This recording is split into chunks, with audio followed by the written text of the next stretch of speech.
നമസ്കാരം, നോ എഡിറ്റിലേക്ക് സ്വാഗതം. ഈ കണ്ട ചിത്രങ്ങൾ രാജ്യത്തിന്റെ അഭിമാനം ലോകത്തിന് മുന്നിൽ ഉയർത്തിയ, പോരാട്ടം നടത്തിയ, അവസാനം കണ്ണീരോടെ എല്ലാം അവസാനിപ്പിച്ച സാക്ഷി മാലിക്കിന്റെ കഴിഞ്ഞ 9 വർഷങ്ങളാണ്. ഇന്ത്യയുടെ കരുത്ത് ലോകത്തിന് മുന്നിൽ തെളിയിച്ച 2016 റിയോ ഒളിമ്പിക്സിൽ ഗുസ്തിയിൽ വെങ്കല മെഡൽ നേടിയ, രാജ്യത്തിന്റെ ദേശീയ പതാക ശരീരത്തിൽ പുതച്ച് ആ വേദിയിൽ നിന്ന സാക്ഷിയുടെ ദൃശ്യങ്ങൾ കണ്ട് കൈയടിക്കാത്ത ഒരു ഇന്ത്യക്കാരനും ഉണ്ടാകില്ല. ഇന്ത്യയുടെ മകൾ ഇന്ന് നമ്മെ അഭിമാനം കൊള്ളിച്ചിരിക്കുന്നു. ഈ ഡയലോഗ് മറ്റാരുടെയുമല്ല, ഇന്ത്യയുടെ പ്രധാനമന്ത്രി നരേന്ദ്രമോദിയുടേതാണ്. സാക്ഷി പിന്നെയും നമ്മൾ കണ്ടു. ഇന്ത്യയുടെ തെരുവുകളിൽ ഭരണകൂടത്തിന്റെ സംരക്ഷണം ആവോളം ഏറ്റുവാങ്ങിക്കൊണ്ടിരുന്ന ലൈംഗിക പീഡന ആരോപിതനെതിരായ പോരാട്ടത്തിന്റെ മുൻനിരയിൽ. പക്ഷേ ആ സമയം ഇന്ത്യയുടെ മകളെ പ്രധാനമന്ത്രി കണ്ടില്ല. 40 ദിവസം ഞങ്ങൾ ഉറങ്ങിയത് തെരുവുകളിലാണ്. ഞങ്ങൾ സമരത്തിലായിരുന്നു, നീതിക്ക് വേണ്ടിയായിരുന്നു. ഞങ്ങളുടെ പെൺകുട്ടികൾ നേരിട്ട അതിക്രമത്തിൽ പ്രതികളെ ശിക്ഷിക്കുന്നതിന് വേണ്ടിയായിരുന്നു. പക്ഷേ ഗുസ്തി ഫെഡറേഷന്റെ പ്രസിഡന്റായി ബ്രിജ് ഭൂഷന്റെ വിശ്വസ്തനും ബിസിനസ് പങ്കാളിയുമായ സഞ്ജയ് സിംഗ് തെരഞ്ഞെടുക്കപ്പെട്ട സാഹചര്യത്തിൽ എൻ്റെ ഗുസ്തി കരിയർ അവസാനിപ്പിക്കുകയാണ്, സാക്ഷി പറഞ്ഞു വെച്ചു. ഒരു വനിതാ അധ്യക്ഷ വേണമെന്നതായിരുന്നു ഗുസ്തി താരങ്ങളുടെ ആവശ്യം. പക്ഷേ തെരഞ്ഞെടുപ്പിൽ കോമൺവെൽത്ത് സ്വർണ്ണ മെഡൽ ജേതാവ് അനിത ഷിയോറിനെ പരാജയപ്പെടുത്തി സഞ്ജയ് സിംഗ് അധ്യക്ഷനായി. തെരഞ്ഞെടുപ്പ് ഫലം വരുന്നതിന് മുൻപ് തന്നെ സഞ്ജയ് സിംഗിന്റെ സാധ്യതകളെക്കുറിച്ച് അഭ്യൂഹങ്ങൾ പരന്നിരുന്നു. ഗുസ്തി ഫെഡറേഷൻ ഓഫ് ഇന്ത്യയുടെ അധ്യക്ഷ പദവിയിലേക്ക് തെരഞ്ഞെടുപ്പ് നടക്കുന്നത് ഇപ്രകാരമാണ്. ഓരോ സംസ്ഥാനങ്ങളിൽ നിന്നായി 2 പേരെ വീതം ഇലക്ടറൽ കോളേജിലേക്ക് നോമിനേറ്റ് ചെയ്യും. അത്തരത്തിൽ 25 സംസ്ഥാനങ്ങളിൽ നിന്നുള്ള അംഗങ്ങളുണ്ട്. ഇവരാണ് പ്രസിഡന്റിനെ തെരഞ്ഞെടുക്കുക.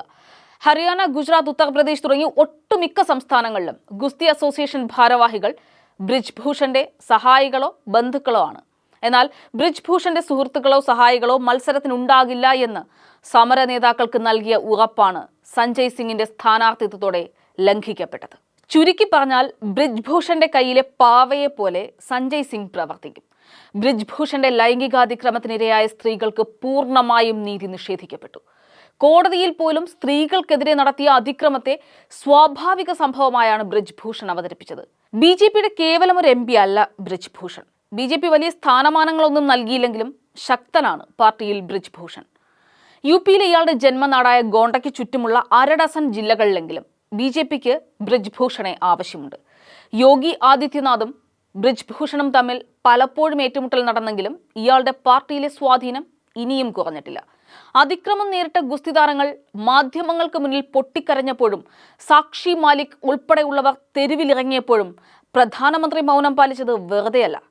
എതിരാളികളെ റിങ്ങിൽ വിറപ്പിച്ച, രാജ്യത്തിന്റെ അഭിമാനം ചുമന്ന ആ നീല നിറമുള്ള ഷൂസ് വാർത്താ സമ്മേളനം നടത്തിയ ആ മേശപ്പുറത്ത് ഉപേക്ഷിച്ച് സാക്ഷി ഇറങ്ങിപ്പോയപ്പോൾ ഈ രാജ്യമാണ് തലകുനിച്ചത്. ഏറ്റവും കൂടുതൽ ഭ്രൂണഹത്യകൾ നടക്കുന്ന സംസ്ഥാനങ്ങളിലൊന്നാണ് ഹരിയാന. അവിടെ നിന്നാണ് 12ാം വയസ്സിൽ ബൂട്ടണിഞ്ഞു തുടങ്ങിയ സാക്ഷി ചരിത്രം സൃഷ്ടിച്ചത്. ആണഹന്തകളെ തോൽപ്പിച്ച് ഇടിച്ചുകൂട്ടി തന്നെയാണ് ചാമ്പ്യനായത്. ആ പോരാളിയെയാണ് ഈ രാജ്യത്തിന്റെ ഭരണകൂടം ഇല്ലാതാക്കിയത്. ബ്രിജ് ഭൂഷന് വേണ്ടി ആർത്ത് വിളിക്കുന്നവർ അത് തുടർന്നുകൊള്ളൂ. പോരാട്ടത്തിന് പുതിയ ചരിത്രം എഴുതിയവൾ ഈ നാട്ടിലെ സംഘികളല്ലാത്ത മനുഷ്യരുടെ മനസ്സിൽ നിറഞ്ഞ ശോഭയോടെ ജ്വലിച്ചു നിൽക്കും.